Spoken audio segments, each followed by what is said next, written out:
wabarakatuh. Saya Ibu Mimin, mahasiswa Universitas Pancasakti, kelas NR3, Priodi PG PAUD, NIM 281620502209. Saya akan mengerjakan tugas narration dengan dosen pengampu Ibu Cairidah Khalid, MPD. Saya akan menerangkan tentang pengertian otak. Pengertian otak adalah salah satu organ terpenting pada tubuh manusia yang merupakan sistem saraf. Otak mempunyai volume berkisar 1350 cc dan mempunyai 100 juta sel saraf atau neuron. Untuk menunjang fungsinya, fungsi otak salah satunya adalah sebagian pusat regulasi, sebagian tindakan yang dialami oleh berbagai pusat pengaturan organ tubuh, misalnya pengatur kerja, jantung, hati, dan lainnya. Struktur otak manusia terbentuk atas dua sel, yaitu glia dan neuron. Glia adalah sel yang melindungi neuron, atau bisa disebut sel pelapis neuron. Neuron merupakan sel saraf yang membawa segala informasi yang dibutuhkan oleh tubuh ke otak. Berbagai bagian otak.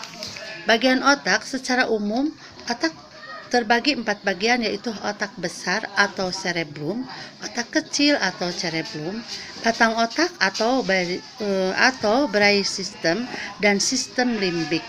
Namun, bagian besar tersebut masih terbagi menjadi bagian-bagian kecil berikutnya.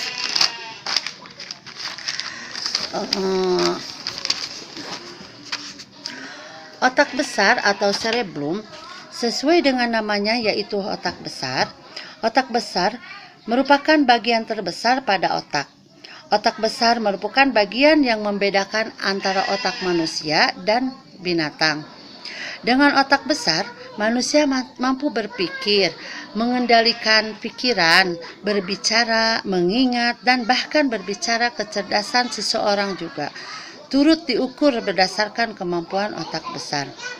Otak besar terbagi menjadi beberapa bagian, yaitu 1. Lobus portal. Lobus portal yaitu bagian otak besar yang menduduki bagian terdepan dari struktur otak besar. Yang kedua, lobus temporal, memiliki hubungan dengan perilaku manusia, seperti kemampuan bergerak, kognitif, berencanaan, penyelesaian masalah, kreativitas, pusat kontrol perasaan, seks, dan kemampuan berbahasa. Yang ketiga, lobus parietal. Lobus parietal adalah bagian otak besar yang berada di tengah lobus parietal, berhubungan dengan sensorik tubuh berupa sentuhan, tekanan, rabaan, dan lain-lain. Yang keempat, lobus occipital. Lobus occipital adalah bagian otak besar yang terletak di bagian belakang. Bagian belakang otak besar ini memiliki hubungan dengan penglihatan atau visual manusia, sehingga dengan adanya lobus temporal ini manusia dapat berbicara serta membedakan berbagai bahasa yang digunakan. Yang kedua, otak kecil atau cerebellum.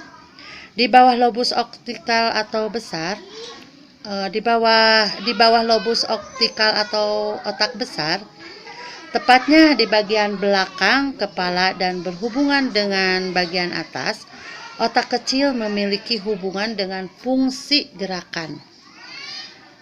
Mungkin gerakan manusia, seperti mengontrol gerakan manusia. Mengontrol gerakan-gerakan manusia, gerakan koordinasi antara otot, mengatur keseimbangan tubuh, dan mengatur sikap dan posisi tubuh.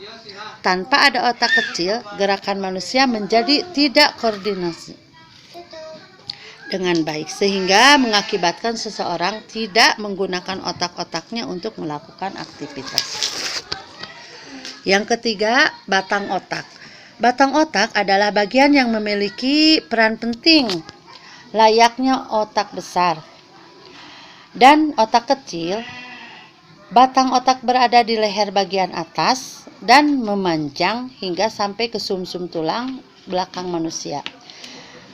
Batang otak mengatur fungsi dasar manusia, seperti mengatur posisi pernapasan, proses denyutnya jantung, proses kerja ginjal, dan hal lain yang vital bagi manusia. Oleh karena itu, di dalam medis dikenalkan dengan mati batang otak, yaitu suatu keadaan cederanya batang otak yang mengakibatkan orang tersebut mati biologis. Yang keempat, sistem limbik. Sistem limbik adalah bagian otak yang terletak di tengah-tengah otak. Komponen sistem limbik yaitu hipotalamus, thalamus, orbicula, cortex, limbik, dan hipokampus. Sistem limbik merupakan bagian otak yang berhubungan dengan alam sadar manusia. Pusat emosi, pusat data, pusat haus, pusat lapar, pusat dorongan seks, dan masih banyak lagi. Bahkan, Ledox mengistilahkan sistem limbik sebagai tempat duduk bagi segala nafsu manusia, tempat penghargaan, kejujuran, tempat bermuara cinta, dan benci. Sekian yang dapat bisa saya paparkan, kurang dan salahnya minta dimaafkan. Mohon maaf yang sebesar-besarnya. Wassalamualaikum warahmatullahi wabarakatuh.